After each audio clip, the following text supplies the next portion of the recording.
ও divorcee ছিল না? আমি কোনোদিন জানতে চাইনি পুরনো কথা, কার মনে কি ঘা আছে। আমারও তো ওই ছেলেটার সঙ্গে আলাপ ছিল, বলো। ও তো কোনোদিন জানতে চাইনি।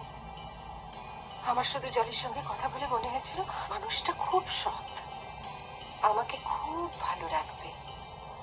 আমি মনে করি তুমি যাকে ভালোবাসো তার সবটা নিয়ে বাসবে, তার ভালোটাকে ভালোবাসবে আর খারাপটাকে বাসবে না, তা তো হয় না বলো।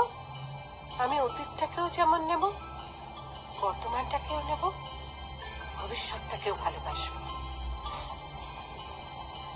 আমার কাছে অ্যাডজাস্টমেন্ট মানে হেরে যাওয়া নয় দিদি ভাই।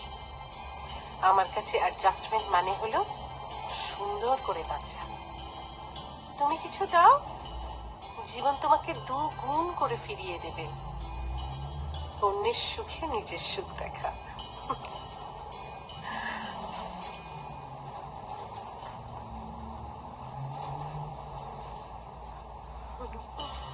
মালিনী, তুমি আমাকে অনেক কিছু শেখালে। যা, অ্যাডজাস্টমেন্ট, কম্প্রোমাইজ মানে হেরে যাওয়া নয়।